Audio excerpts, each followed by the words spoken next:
Nós temos 5 espécies tributárias em todo o sistema tributário nacional. E uma das espécies que eu quero falar agora são as contribuições de melhorias. As contribuições de melhorias, elas são devidas quando o Estado realiza uma obra pública. Eu estou falando Estado, mas eu estou falando para você o seguinte, tá? Estado no sentido amplo da palavra.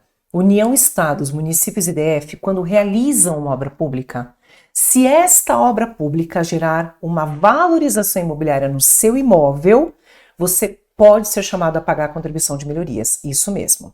É como se a gente, pagando a contribuição de melhorias, entregasse ou devolvesse para o Estado uma valorização imobiliária que aconteceu no nosso imóvel. Cuidado! Para que haja a cobrança de contribuições de melhorias, a obra tem de ser pública, em primeiro lugar. Em segundo lugar, ela tem que trazer valorização e não desvalorização ou prejuízo. O valor venal da obra tem que ser alterado para mais, o valor venal do imóvel, perdão, tem que ser alterado positivamente. Antes e após a obra, então, a gente tem que ter um resultado positivo do valor venal do imóvel. Se houver uma desvalorização, não pode ser objeto de cobrança de contribuições de melhorias. Diferente do IPTU, porque o IPTU é devido sempre ou enquanto a pessoa for proprietária, a contribuição de melhoria é devida apenas quando é terminada esta obra e resultou na valorização do imóvel. Mesmo que a pessoa pague de forma parcelada, porque a lei prevê, haja um parcelamento, mesmo assim, esta pessoa só vai pagar uma única vez, o que é diferente do IPTU, que é devido sempre ou enquanto permanecer a propriedade da pessoa. Aí eu falei para você que União, Estados, municípios e DF podem realizar, cobrar a contribuição de melhoria. Por isso, esse tributo é considerado um tributo de competência comum. Cada pessoa política que realiza a obra pode cobrar o tributo. Cuidado, que aqui no Brasil, em regra, a gente tem sempre uma competência que é uma competência vertical. Aquele que executa a obra, cobra. Se o Estado executou, o município não pode cobrar. Se a União executou, o Estado não pode cobrar. Mas acontece que o Estado não tem interesse em cobrar. O município pode? De jeito nenhum, nem pensar. Se a obra é estadual, é só o Estado que cobra. Professor, então ele pode não querer cobrar? Sim, é uma característica da competência tributária, que é a facultatividade do exercício da competência. Se o município realiza uma obra, essa obra trouxe valorização imobiliária, ele não pode transferir para o Estado cobrar. Intransferibilidade da competência. Mas ele pode não exercer a competência e não querer cobrar o tributo. Isso acontece? Sim, acontece sim, sem dúvida nenhuma. Ele não pode transferir, mas ele pode decidir se ele quer ou não quer cobrar. A contribuição de melhoria é instituída por meio de lei ordinária, não complementar. Então vai a lei simples, o quórum simples, não de maioria absoluta, um quórum simples por meio de lei ordinária, que é objeto, que é possível cobrar a contribuição de melhoria. O tributo é lançado de ofício, ou seja, assim como IPVA e IPTU, chega o carnezinho na casa da pessoa e ela recebe a cobrança do valor. Cuidado, hein? Para que haja cobrança, antes de começar a obra tem que ter um edital prevendo que essa obra vai ser realizada. E aí quem vai ser beneficiado, supostamente beneficiado por esta obra, tem 30 dias da data da publicação do edital para contestar. Eu não quero saber, essa obra vai trazer só transtorno para minha casa e para mim ela vai trazer desvalorização. Lembra do Minhocão na cidade de São Paulo, tá?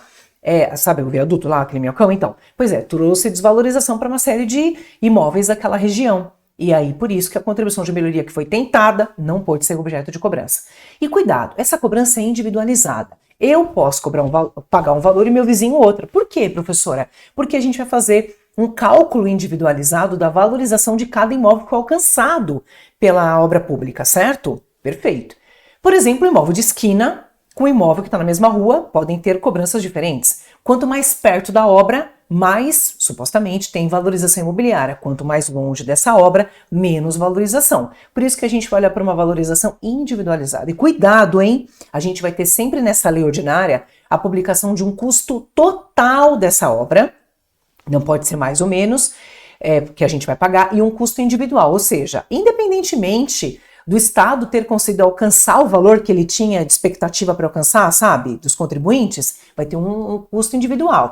Vamos pensar que o custo individual para cada pessoa não pode se limitar a R$500, independentemente se ele teve que gastar mais, problema do Estado.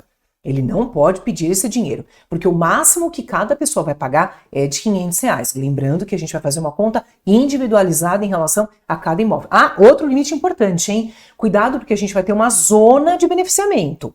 não vai ultrapassar essas obras, porque senão, né, a cidade inteira, o município inteiro, a cidade todinha vai ser beneficiada por aquela obra pública. E as obras públicas, elas estão previstas no decreto muito antigo de 66, 195 de, muito antigo, 195 de 66, mas ainda em vigor. Foi recepcionado na sua totalidade pela Constituição Federal de 88. E sabe o que é interessante? Você não vai acreditar as obras que estão ali. Asfaltamento, alargamento de ruas, avenidas, rodovias, construção de pontes, túneis, viadutos, construção de parques públicos. Uma que já caiu na prova. Construção de praça pública e a sua iluminação. Construiu a praça pública, iluminou a praça pública, teve valorização imobiliária, contribuição de melhoria e é devida cobrança, porque está na listinha lá do artigo 2º do Decreto-Lei 195 de 67. Pois é, vai aparecer na prova. Professor, então, e se tiver recapeamento asfáltico? Não, recapeamento não, porque é obra de conservação. O asfaltamento sim, recapeamento asfáltico tá fora, não pode ser objeto de cobrança, tá? A contribuição de melhoria está prevista pelo artigo 145, inciso 3 da Constituição Federal e também artigos 81 e 82 do CTN. Mais umas obras públicas aí que são objeto desse decreto, tá? A construção de uma infraestrutura de saneamento básico, de água. Veja, gente, água e esgoto hoje em dia é essencial, mas pois esse decreto é bem antigo, é antes de 1988 e da Constituição Cidadã de 88. Então, por isso que essas obras podem gerar valorização imobiliária. A construção também do sistema de rede elétrica, de transporte rápido. É possível sim que haja a cobrança de contribuição de melhorias, porque está previsto pelo decreto que foi recepcionado, lá o artigo 2º traz essa lista de obras públicas, tá bom? Então isso sobre as contribuições de melhorias que sempre que aparecem na prova, vem com requinte de crueldade, um requinte especial, porque a gente não estuda, a gente quase não vê, poucas pessoas pagam, então ela tá lá, bem presentezinha lá na prova de primeira fase, tá bom? Tendo dúvida, é só chamar que a gente responde.